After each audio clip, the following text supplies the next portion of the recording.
Et ça, nos Chachamim nous disent, il n'y a qu'un moyen, galoute. L'exil, c'est quoi? On te déplace de là où tu es, tu n'as plus de repères, tu n'as plus ton caveau, tu n'as plus ton nez qui est en train de le nez en l'air.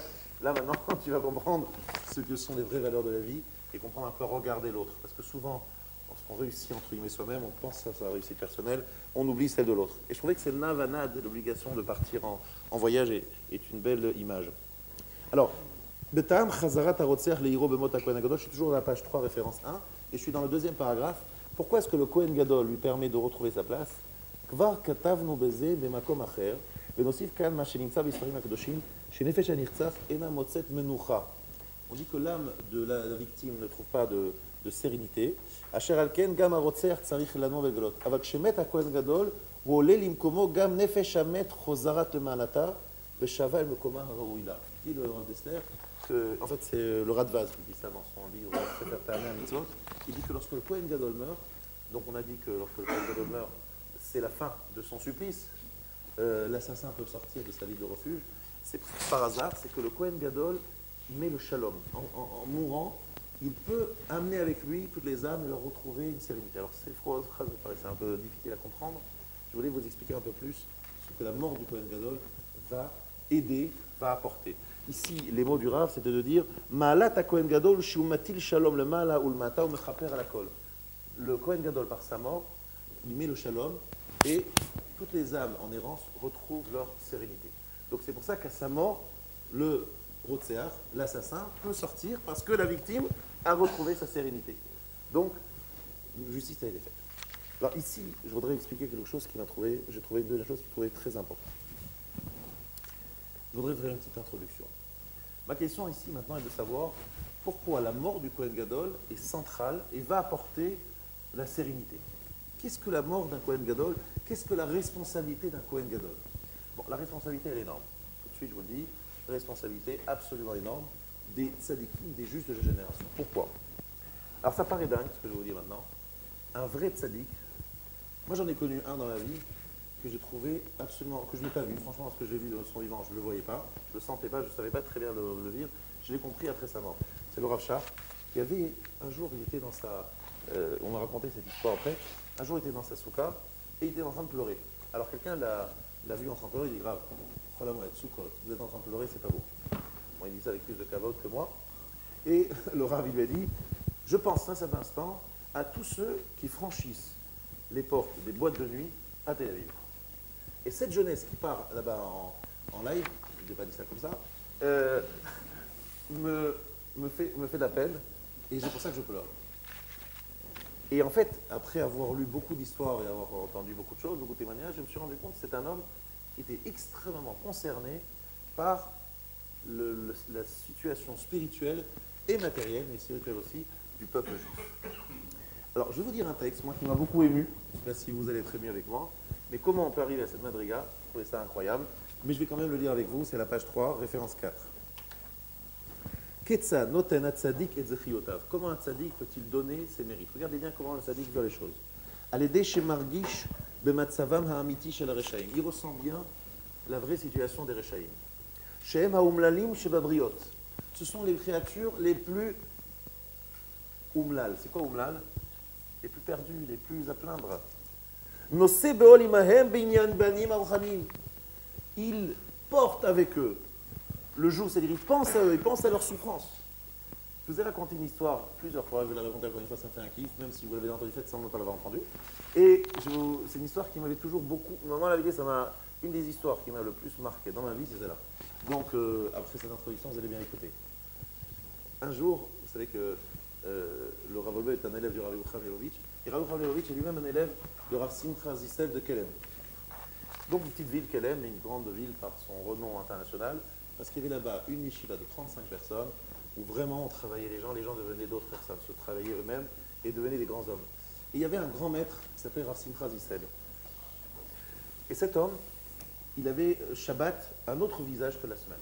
Chaque Shabbat, il avait un visage plein de lumière, très différent de celui de la semaine.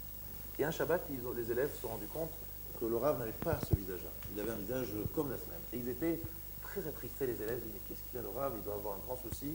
Parce que jamais on n'a vu un Shabbat avec ce visage. Après Shabbat, ils ont demandé, Rav, explique-nous, qu'est-ce qui s'est passé?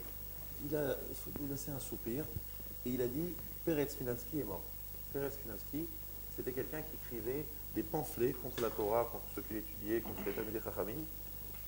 Un homme, un écrivain particulièrement virulent contre les sages de la Torah, contre la Torah elle-même.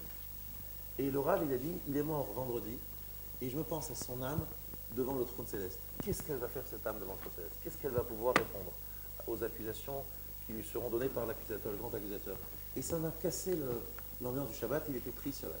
Je me dis, mais comment un homme peut-il ressentir, en plus c'est un ennemi, vraiment un ennemi juré du Rav, pas du Rav et tous les rabbinim, mais comment peut-il ressentir une telle tristesse en pensant à l'âme du défunt devant le trône céleste? Mais comment il fait ça?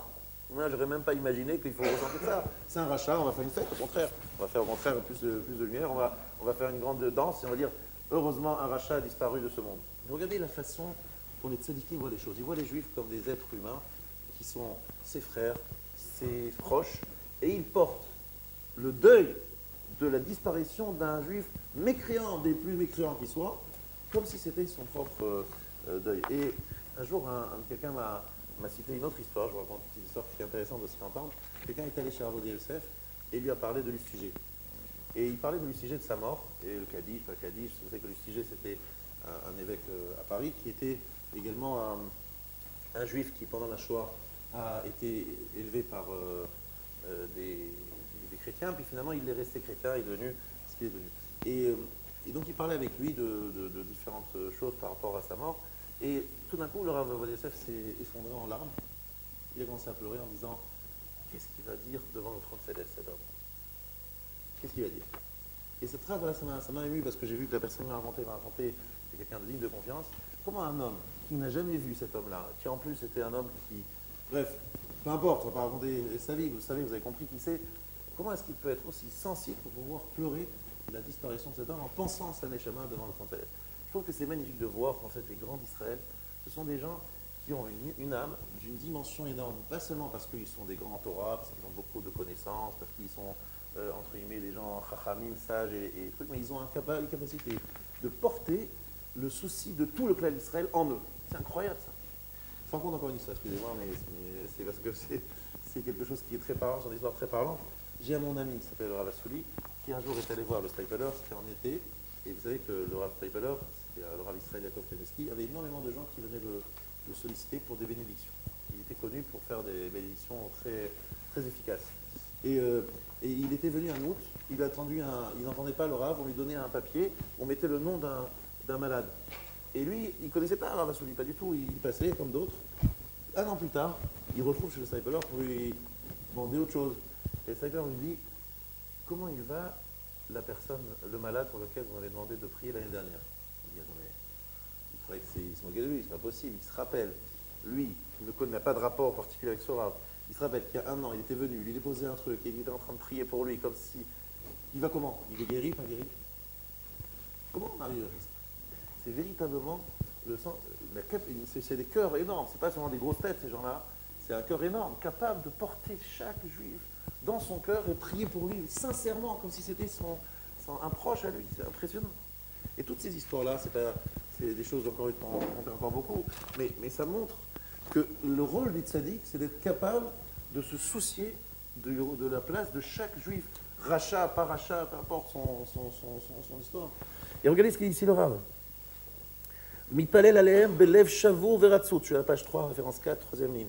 Il prie pour eux avec un cœur brisé. Chez Yarzerou Bitshuva, ils fassent teshuva. Au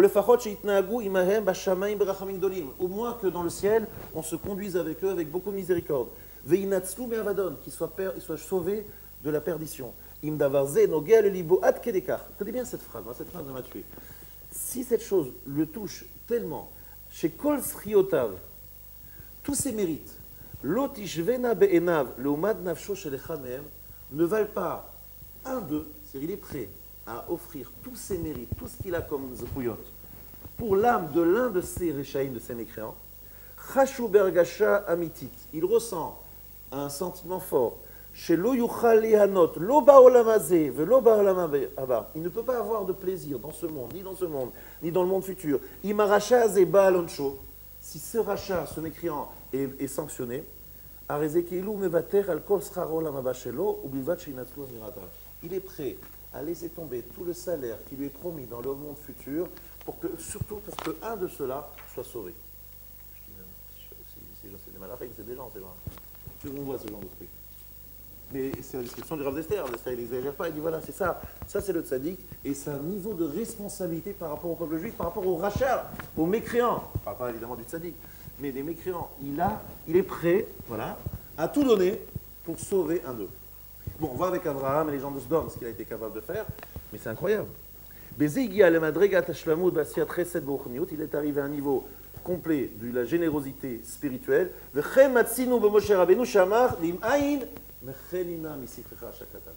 tu n'es pas d'accord, efface-moi de mon livre. Moshe Rabbeinu dit, soit tu sauves les Juifs après la faute du veau d'or, soit tu sauves les Juifs, soit tu m'effaces. Je ne veux plus apparaître. Moshe, on t'efface du nom de la Torah, c'est quoi cette histoire? Oui, tu m'effaces. Bon, là on va dire c'est tout le peuple juif. Mais une personne, pour une personne être prêt à tout donner. On voit ce genre de choses. Robotaï, ça c'est la grandeur de nos Chachamim.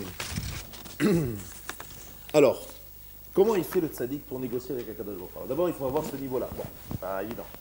Donc il vient chez Akadosh Baruch Hu, il dit à Akadosh Baruch Hu, écoute, on a un fils. Il parle à Akadosh Baruch Hu comme s'il était... on a un fils, il s'appelle Monsieur X. D'accord, on va pas dire de nom, évidemment. Monsieur quoi? Parce qu'il y a plein de Kohanim ou plein de Lévi, Monsieur Lévi, je ne sais pas comment il s'appelle, Monsieur Israël. Voilà. Il se trouve que tu veux le sanctionner, et je te comprends, il a fait des grosses bêtises. Bon. Maintenant, je te demande de ne pas le sanctionner. Akadosh Baruch Hu dit, attends, écoute, c'est bien gentil, on est copains, tu fais sabbat, ce que tu veux, mais j'ai fixé des règles, si je ne les applique pas, il y a un problème. Alors, comment tu veux qu'on s'en sorte là? Donc, on parle du Kohen Gadol, qui doit prier pour que dans sa génération, il n'y ait pas d'assassin, il n'y ait pas de sanctions, il n'y ait pas de mort, etc. Comment on s'y prend? Alors écoutez bien la négo. La négo, elle passe comme ça. Il dit à Kadosh Baruch Hu comme ça. Toi, tu dois réagir, pourquoi? Parce que ton kavod a été le kavod Hachem, c'est pas une question de kavod personnel, mais l'honneur d'Hachem va être entamé. Si le rachat, il fait des avérotes, il en fait, il en refait, pas sanctionné, pas de réaction, c'est qu'en fait, finalement, on s'en fout, quoi. Et ton kavod, on s'en fout. Donc on ne peut pas dire les choses comme ça, donc ça ne va pas. Comment? Moi je te propose quelque chose. Je te demande de le gracier. Ah, c'est un problème. Je te l'explique. La générosité que tu vas dévoiler, que je vais pouvoir voir dans ton forme de réaction, en voyant que toi, Kadosh Baruch Hu, tu es capable de développer une générosité telle de pouvoir outrepasser cette faute très grave, moi, tzaddik, pas moi tzaddik, à moi, bon, sinon c'est un monsieur qui est orgueilleux, moi j'apprends de là quelque chose d'énorme sur ta générosité.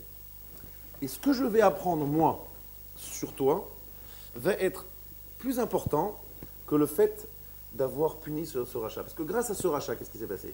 Soit on le tue, on efface la faute, d'accord, on le fait disparaître, soit on dit, on le laisse en vie, mais grâce à cet acte d'Akadosh Baruch Hu, qui était celui de le gracier, moi, le tzaddik, j'apprends de toi la grandeur, la profondeur, l'immensité de ta générosité. Donc finalement, grâce à ce rachat, entre guillemets, j'ai pu apprendre quelque chose que je n'aurais pas pu apprendre sans sa Avera. Donc sa Avera, elle a servi à quelque chose. À quoi? À me faire grandir, moi, le tzaddik. Donc est-ce que tu es prêt à faire cet échange? Tu le gracies, c'est vrai, je comprends que c'est une grande matana, un gros cadeau, mais est-ce que tu lui donnes ce cadeau? Et moi, je vais apprendre de ça. C'est pas simplement que c'est un cadeau comme ça. Non, c'est un cadeau qui m'a fait grandir, moi, le tzaddik. Qui m'a appris à mieux te connaître, à te connaître sous un autre aspect. Vous imaginez cette négo? Incroyable. Regardez par exemple comment il explique le Rav. Page 4, référence 5.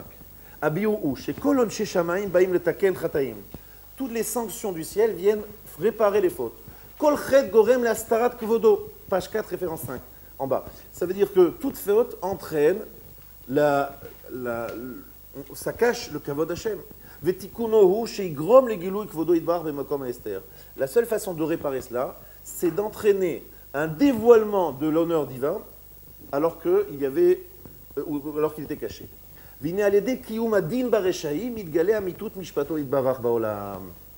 Par l'application de la justice contre les Rechaïm se révèle la justice divine, donc la grandeur de la justice divine. וזה מתקן את ההסתר כבודו שנעשה על ידי חוטאים. וחטא מתוקן בזה כי הרי גרם לגילוי משפטו. Alors j'explique ce qu'il est en train de dire.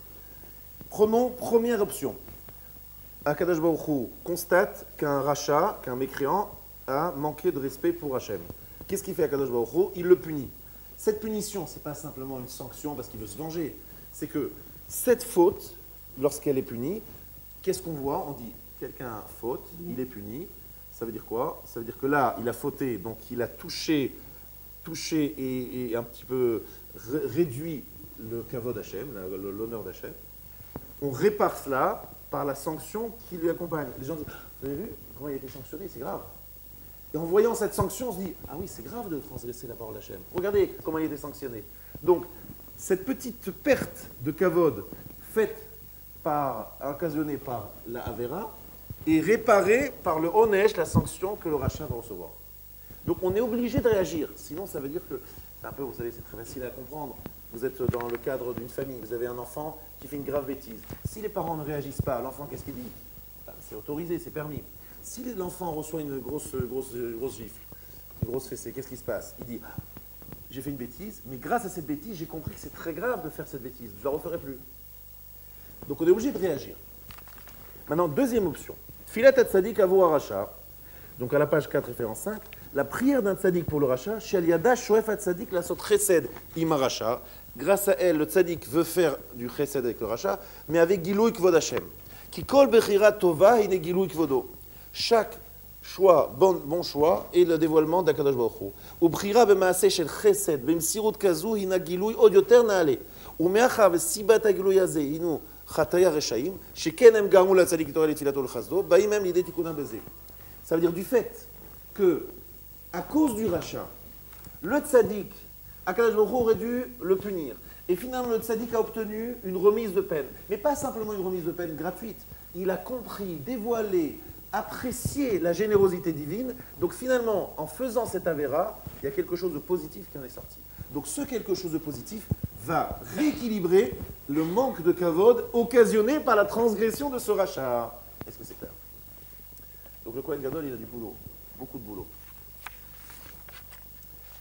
Un jour, Eliyahu Hanavi avait l'habitude d'aller voir Rabbi Yoshua ben Levi, dit la Gemara. Il le rencontrait tous les jours, il lui faisait un coucou, shalom, ashlomcha, Eliyahu Hanavi. Sympathique.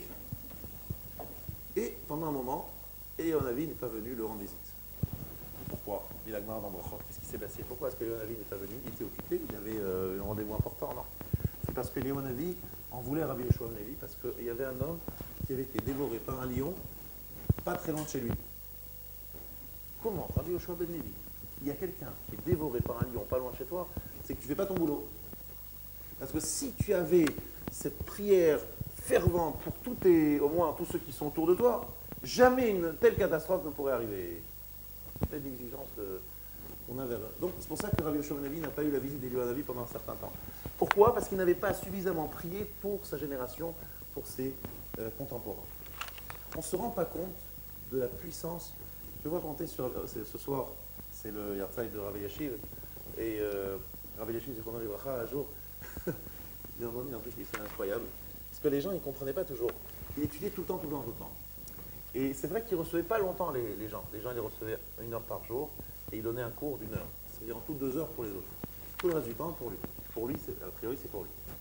Alors, un jour, il parle c'est Rav Grof, je crois, qui m'a raconté ça.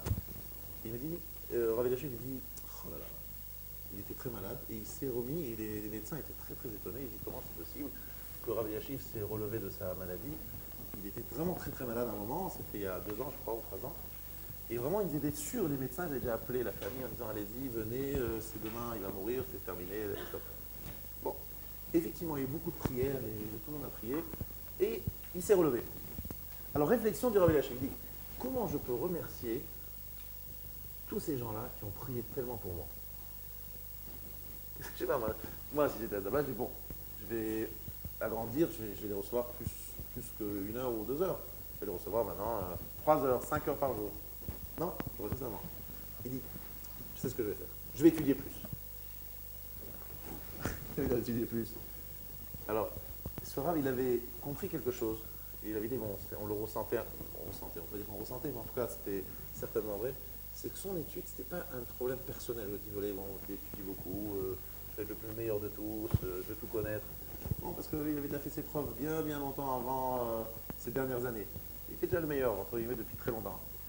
Et lui, il étudiait vraiment pour le peuple d'Israël. Pour lui, l'étude, ce n'est pas pour étudier pour lui.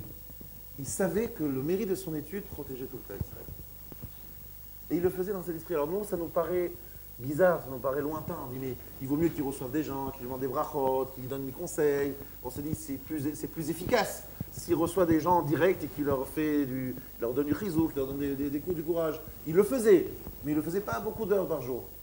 Lui, il savait que son étude protégeait plus le peuple juif et lui apportait plus de bien-être que le fait de les recevoir en privé. Tous les rabbinim ne sont pas comme ça. Les rabbinim, au contraire, qui reçoivent des heures et des heures et des heures et des heures pendant le temps qu'on reçoit du monde. Mais lui, il avait cette perception des choses, et donc il a pris sur lui, après sa maladie, d'étudier encore un peu plus, pour remercier tous ceux qui avaient prié pour lui. Mais ce que je veux dire, c'est qu'un gadol d'Israël, ça ne peut être qu'un homme qui est concerné par le peuple d'Israël, qui est vraiment le porte sur ses épaules, mais qui est vraiment le porte, peut-être pas visible, de façon visuelle, mais qui le porte parce qu'au fond de lui, il est vraiment, vraiment avec tout le monde. Et tout le monde, c'est tout le monde, peu importe si religieux, pas religieux, très religieux, anti-religieux, ultra anti-religieux, ultra orthodoxe, peu importe, il n'y a pas de nom chez lui. C'est vraiment l'homme du clan d'Israël. Et c'est seulement comme ça qu'il devient gadol d'Israël. Et d'ailleurs, les Juifs, ils ont cette force de connaître l'homme à qui on peut s'adresser et qui a la capacité de s'intéresser véritablement à eux. Qui vraiment n'est pas en train ici de vouloir recevoir du monde pour dire voilà, je suis quelqu'un d'important, mais vraiment de le porter. Regardez bien, ça va beaucoup plus loin. Page 4, référence 8. Autre ridouche la mano. Michelik Mardino, Med Kohen Gadol, Arezé Nogolé. Lorsque son jugement a été terminé, on doit le juger, est-ce que c'est un assassin par inadvertance ou pas, le jugement a été rendu, le Kohen Gadol meurt. Arezé Nogolé, il ne va pas en exil. L'Agmar demande, Vedilma, Haïd Gala, Ir parler, Haïd lo Galalo. Mais il parlait en exil. Il n'a pas eu le temps d'aller dans les villes de refuge, il n'a pas eu le temps d'aller en exil, que déjà, le Kohen Gadol est mort. Mais il est mort après que le jugement le concernant ait été rendu. Le jugement, c'était, il doit partir dans les villes de refuge. Il n'a pas eu le temps d'y aller, le Kohen Gadol est mort. Ah, il est chanceux, celui-là. N'est-ce pas? Eh bien, quel est le din? Il n'y va pas. Parce que mitat Kohen ou de Mechapra. La mort du Kohen le fait kapara. La mort du Kohen est déjà une kapara.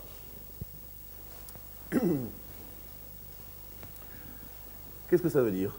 Le pauvre, lui, lorsqu'il était Kohen Gadol, une seconde. Le Kohen Gadol n'était pas Kohen Gadol encore lorsque l'autre a tué. Lorsqu'il a assassiné, il n'était pas encore Kohen Gadol. Il n'est Kohen Gadol que depuis le moment où son jugement a été terminé. Comment tu peux dire que la mort du Kohen est Mechaperet? Écoutez bien. Le Kohen Gadol aurait dû prier que le jugement se termine favorablement, que le Beth Din la quitte. Je répète, lorsque l'homme a assassiné, ce Kohen Gadol-là n'était pas Kohen Gadol. Il est devenu Kohen Gadol plus tard. Mais il était Kohen Gadol lorsque le jugement a été rendu. S'il avait vraiment bien prié ce Kohen Gadol, il aurait obtenu que le jugement soit favorable. Et donc le Kohen Gadol meurt, c'est une kapara, parce que le Kohen Gadol était responsable de ce jugement qui n'était pas favorable pour cette. Incroyable jusqu'où ça va. Mais attention, le jugement favorable, ça ne dépend pas du Kohen Gadol, ça dépend du tribunal. Oui, mais Hachem aurait, grâce au Kohen Gadol, serait intervenu et aurait fait que le jugement soit favorable. La responsabilité de ces grands chachamim, de ces grands maîtres de la génération par rapport à leur génération. Alors c'est pour cela, regardez à la page 4, référence 7, les fichar imotehem shel kohanim gdolim mesapket lahen michya uksut. Les mères des kohanim gdolim donnaient à manger et des habits à tous ceux qui étaient en exil. Kedei shelo yitpalelu al benehem sheyamutu. De manière à ce qu'ils ne prient pas pour que leurs enfants meurent. Les mamans des kohanim gdolim, elles avaient très peur. Parce qu'elles se disaient, attention, dans les villes de refuge, ils sont en train de faire des grandes filottes pour que le Kohen Gadol il meure. Parce qu'ils savent, si le Kohen Gadol meurt, ils sortent. Alors qu'est-ce qu'elles faisaient ces mamans? Elles apportaient de la nourriture et des habits à tous ceux qui se trouvaient dans les villes de refuge pour qu'ils ne prient pas pour la mort de leur fils, le Kohen Gadol. Incroyable. L'ambiance. L'ambiance. Et alors, l'Agmar demande quelle est la faute qu'ils ont pu faire pour mourir à cause de la prière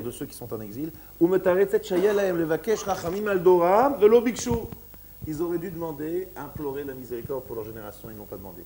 Keadaou Gavra, et il donne l'histoire de Rabbi Yoshua ben Levi, que je viens de citer. Rabotai, je voudrais ici qu'on réfléchisse bien à ce que j'ai dit, parce que là, je vais arriver au point le plus important. Qu'est-ce que je suis en train de vous dire depuis le début du shiur? Je suis en train de vous parler de quelque chose qui, quelque part, pas de notre réalité aujourd'hui ici. Quelque chose d'extrêmement moderne, qui est la chose suivante. On est tous aujourd'hui, et de plus en plus, très dispersés dans notre vie. On a l'impression qu'on est ici, mais on n'est pas vraiment là. La preuve, de plus en plus de gens, vous avez remarqué, pendant les shiurim avant, personne ne regardait son portable. Aujourd'hui, on ne sait jamais si dans le portable, vous êtes en train de noter le cours, ou vous êtes en train de regarder les SMS qui arrivent. Qu'est-ce qui va se passer si pendant 1h30, vous arrivez à ne pas regarder les SMS, les messages, les mails, etc. Vous croyez que le monde va s'écrouler? Non, je vous garantis pas. Pendant des années, vous n'avez pas de portable, parce que simplement c'était un fixe, et même lorsqu'il y avait un portable, il était éteint. Et aujourd'hui, on a besoin d'être connecté à tout moment. Et vous ne ressentez pas la même chose que moi, que lorsque vous êtes connecté, finalement, vous êtes partout et nulle part. Vous êtes ici, mais vous n'êtes pas vraiment là. Vous écoutez un shiur, mais au même moment, vous regardez si un tel vous a envoyé tel SMS, tel mail, tel machin. Donc en fait, vous êtes là, vous n'êtes pas là. Et plus les années vont passer, et plus de mails, des SMS, des Twitter, des machins, on en invente tous les jours, des plus WhatsApp et je ne sais pas encore d'autres, vous avez la possibilité à tout moment de recevoir un message pour vous connecter à quelqu'un qui n'est pas ici, qui est ailleurs, mais avec qui vous allez échanger. Puis après, lorsque vous avez fini tous les échanges avec vos amis, vous regardez sur le mail, il y a sans doute quelque chose, des informations qui sont arrivées sur votre mail, sur ce qui se passe par exemple en Égypte ce soir ou ce qui se passe là-bas ailleurs. Vous avez la possibilité de vous connecter parce que vous devez savoir à l'instant même qu'est-ce qui se passe dans le monde maintenant. Et pas dans 5 minutes, maintenant. Et ça arrive si loin que je ne sais pas si les gens se rendent compte, mais aujourd'hui les gens ne se rendent pas compte de ce que ça veut dire. Lorsque par exemple vous avez une fila, vous êtes en train de faire un office, des gens répondent au téléphone pendant l'office, ils ne se rendent pas compte de ce qu'ils sont en train de faire. C'est vraiment chnora, mais je l'avais dit, j'ai d'appel parce qu'ils ne se rendent pas compte de ce que ça veut dire. Mais lorsque vous êtes dans un office, vous êtes en train d'écouter la Chazara, Kaddish, Mdoucha, Kriyat Shema, et vous voyez des gens qui répondent au téléphone, vous pouvez leur dire de ma part, c'est une avéra chamoura mort, c'est une très grave avéra pour une raison très simple. C'est que c'est un peu comme si vous aviez rendez-vous avec un personnage extrêmement important et qu'au milieu de la conversation, le bonhomme est en train de vous parler, donc vous lui parlez et vous dites, sans lui dire, sans transition, vous parlez à votre femme qui a un mot à vous dire, vous parlez à votre belle-mère ou votre grand-mère. Mais ça ne se fait absolument pas et ce serait tout simplement la fin du rendez-vous, on est bien d'accord, c'est un manque de respect. Vous êtes en train de parler à Kadosh Baruch Hu, il vous parle, vous êtes avec lui, il n'est même pas question de même regarder son portable, c'est même pas imaginable. Mais malheureusement, les choses ont changé et finalement on ne se rend plus compte de ce qu'on est en train de faire. Normalement, ce qu'on fait dans un shiur, on devrait y être complètement concentré, on ne devrait pas se disperser. Et c'est comme ça, on est dans une génération où franchement, Navana Tiebaret, c'est pas seulement prendre des avions, aller prendre un TGV ou autre chose, c'est qu'on est sur place et on n'est pas là. Alors je me pose la question, mais d'où venait cette problématique? Pourquoi on est puni aussi sévèrement dans notre génération d'avoir autant de sollicitations? Et la réponse, c'est l'assassinat. On est tous des assassins. Alors, assassin, shalom, je pense que personne ici a assassiné, mais je pense qu'on a peut-être assassiné autrement. On a du mal, justement dans nos SMS, à ne pas dire un petit mot sympathique, entre guillemets, sur les uns les autres. On a du mal à ne pas se moquer. On dit oui, mais c'est juste une blague. Je blaguais. Et tu blaguais juste que le bonhomme, il a juste changé de visage, il est devenu blanc, vert, rouge. Mais toi, tu t'es fait un gentil parce que tout le monde a rigolé. Et le bonhomme, il est là en plein milieu dans l'assemblée. Et c'était une blague. Ouais, c'était une blague. On a le droit de faire, pour le Shem blague, on a le droit de faire honte à tout le monde. Troisième possibilité, malheureusement, la perte de semences en va, etc. C'est 3 types d'avéros de Retzicha. Donc, comment on fait? Navana Tiebaret. Il y a des Harémiklat. Les Harémiklat, ce sont les 42 mots du schéma, associés aux 6 de Shema Israël. Et il y a les 42 mots de l'Amida jusqu'à Magan Avraham, associés à Hashem Sotai Tiftar. Ce sont des lieux de refuge, où là, j'espère quand même, qu'au moins pendant le schéma, vous êtes pas en train d'aller sur le téléphone, ou pendant le Magan Avraham. Parce que là, j'ai pas encore vu ça, c'est pas encore vu. Mais, Baruch Ata Hashem, Elokeinu, Elokeinu, Elokeinu Avraham, Elokeinu Yitzhak. Alors ça, on n'est pas encore arrivé, mais peut-être qu'on y arrivera, mais j'espère que non. Il y a un Haré Miklat quand même, ça s'appelle le début de la Hamida et le début du schéma. C'est que ça reste quelque chose quand même un peu respecté. Des moments où on est concentré sur des mots qui veulent dire des choses importantes, très importantes. Alors il faudrait les détailler, je ne vais pas le faire ce soir. Eh bien, c'est Haré Miklat, c'est-à-dire déjà des moments qu'il faut élargir, hein, pas seulement où on arrive à fermer tout ça, et à se concentrer, et à vraiment dire des choses, construire un moment d'intimité et de relation très fort. Ensuite, la relation avec le Kohen Gadol. Très intéressant, la traduction moderne du Kohen Gadol aujourd'hui, et la problématique que ça pose. D'abord, le fait de s'exiler. C'est-à-dire de se dire finalement, je pense que les gens le ressentent, qu'à force d'être aussi peu dans un endroit, dans un lieu, ce manque de fixation nous met dans une grande détresse. C'est-à-dire que quelque part, ce qui nous construit beaucoup, c'est le fait d'avoir une certaine régularité, d'avoir la capacité de construire une idée, de construire une relation.